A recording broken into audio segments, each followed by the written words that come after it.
Alhamdulillahirrabbilalamin. Assalatu wassalamu ala asyrafil anbiya'i wal mursalin wa ala alihi washabihi ajmain amma ba'du. Senang sekali saya Caca Frederika dapat kembali hadir di Islam Itu Indah. Masya Allah, apa kabar guru-guruku? Alhamdulillah. Ada Ustazah Syifa, Ustadz Syam, Ustadz Maulana, Masya Allah banget. Udah lama ya? Aduh udah lama banget, kangen banget. Dan kalau ngomongin tentang Viti yang tadi, video yang barusan, aduh rasanya nyes banget ya nggak Ustadz Maulana, Ustadz Syam, iya nggak? Masya Allah. Kalau udah ngomongin ibu itu nggak selesai-selesai dari A sampai Z perjuangannya. Sekarang sudah jadi ibu. Sekarang udah jadi ibu. Baru segini tahu aja rasanya. jadi ibu rasanya udah begini, apalagi ibu-ibu yang udah melahirkan anak yang anak-anaknya mungkin udah sebesar Ustadz Syam. Masya Allah. Ya kan udah sebesar saya sendiri mungkin. Iya dong. Mana iya dong. repotnya jadi ibu? Wah nggak bisa dijelaskan pakai Diungkapkan kata-kata. ya. Makanya penasaran banget kenapa sih sampai baginda Rasul itu begitu ditanya tentang ibu dan bapak. Ibu sampai disebut 3 kali, ibumu, ibumu, ibumu baru bapakmu. Makanya tema kita pada pagi hari ini adalah mengapa ibu disebut 3 kali oleh Rasulullah. Nah sebelumnya nih, sebelum kita belajar dengan guru-guru kita, aku mau mengingatkan bahwa ada yang baru nih di Islam Itu Indah nih Ustaz. Apa tuh? Ada yang membuat kita menjadi semangat, tambah semangat lagi dalam mempelajari Al-Quran karena ada sosok inspiratif dalam situ. Kira-kira siapa nanti? Makanya tonton terus Islam Itu Indah. Dan nanti di akhir segmen 2 akan ada segmen Tanya Dong Ustadz. Ada lagi. Jadi buat jamaah langsung aja nih kalau ada yang mau nanya langsung ke sini. Tanya, insya Allah nanti siapa tahu pertanyaan dari kalian bisa kita jawab. Nah langsung aja nih. Maaf ya Ustadz Maulana, Ustadz Syam. Yang perempuan dulu, yang ibu Saya dulu dulu boleh? ya, izin ya. Ibu Boleh dulu. ya. Yang ibu dulu nih. Ustazah Syifa apa Ya, kabar? Alhamdulillah Kak Caca, Masya Allah ini aura keibuannya udah nampak sekarang ya Ustadz ya. Masya Allah, aduh belum apa-apa saya mah harus belajar terus. Ustazah berbicara tentang surga di bawah telapak kaki ibu. Iya. Ada yang mengartikan secara harfiah nih, Benar, bahkan benar, kayak benar. saya harus ngejagain sendalnya ibu saya supaya nggak lecet. Kenapa? Karena kan surganya di bawah kaki ibu. Iya. Nah itu tuh maksudnya gimana? Kenapa sih sampai ada yang mengartikan secara harfiah seperti itu? Iya. Bismillahirrahmanirrahim, izin para guru semua. Assalamualaikum warahmatullahi ta'ala wabarakatuh. Waalaikumsalam warahmatullahi wabarakatuh. Alhamdulillah hamdan wa syukron lillah amma ba'd. Para pemirsa Islam Itu Indah yang ada di rumah, khususnya ibu-ibu yang sedang menonton dan host kita juga yang baru jadi ibu, Masya Allah. Banyak orang yang mengartikan surga itu ada di bawah telapak kaki ibu, itu secara harfiah, secara makna kata saja ya gitu.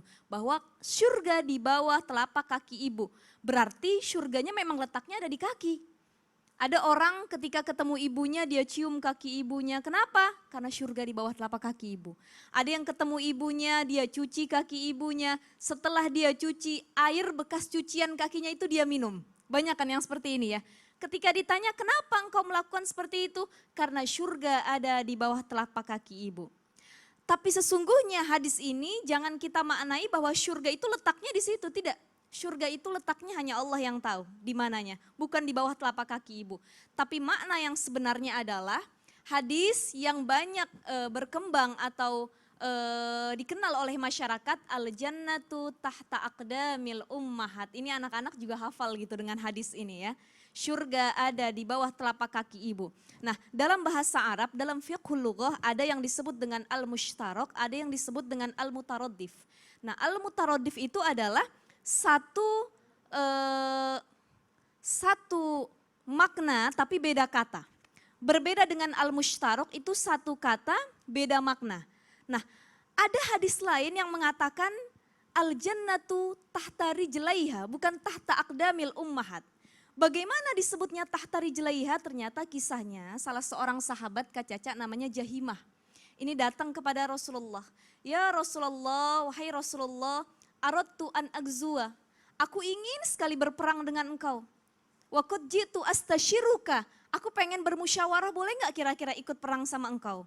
Kata Rasulullah, faqala Nabi sallallahu alaihi wasallam, walaka kau masih punya ibu enggak? Punya katanya. Masih punya wahai Rasulullah. Kalau gitu falzamha ila ummik. Kamu minta pendapat dulu ke ibu kamu. Segitu pentingnya bakti kepada seorang ibu. Walaupun itu dalam hal yang kecil kita musyawarah sama ibu kita dulu. Ini kan Masya Allah ya. Jadi maknanya apa? Dalam makna hadis ini Rasulullah ingin menyampaikan ada 2 makna yang harus kita fahami bersama. Makna yang pertama, kenapa dibilang surga di bawah telapak kaki ibu? Karena kita harus berbakti kepada orang tua sekalipun bakti kita dianggap hina oleh orang lain. Ingat kisah Uwais Al-Qarni. Uwais Al-Qarni itu yang memopong ibunya ketika haji, memutari Ka'bah, naik lembu, Masya Allah. Betapa beratnya, kata orang, hina sekali engkau memopong ibumu ketika haji.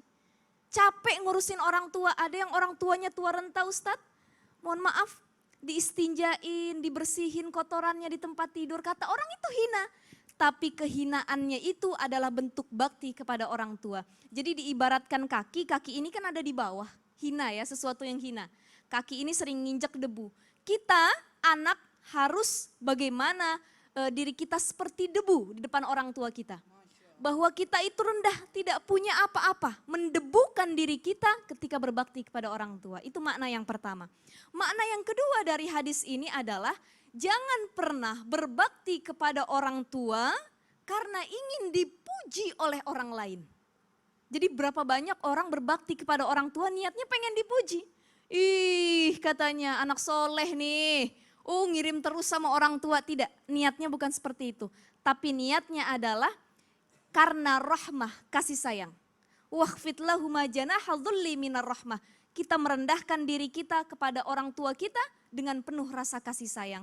Jadi walaupun perkara itu dianggap hina oleh orang lain, cara berbakti kita dianggap hina, tapi sungguhnya itu adalah bentuk bakti kita kepada orang tua. Bukan Masya mengharap Allah, pujian gitu. Bukan mengharap pujian. Kita mungkin merasa kita menghinakan diri, tapi kan Betul. di mata Allah itu Masya Allah banget. Itu Kita sesuatu mengikuti yang perintah Allah. terpuji. Sesuatu Mungkin yang kata terpuji. manusia, ih kok hina banget dia baktinya sama orang tua Sampai gitu ya, banget sampai gitu. seperti itu. Tapi yang penting kita nggak di mata manusia, gimana di mata Allah. Di mata Allah Itu terpuji. luar biasa sekali. Jazakillah khairan. Terima kasih banyak Sama-sama Ustazah. Kak Caca.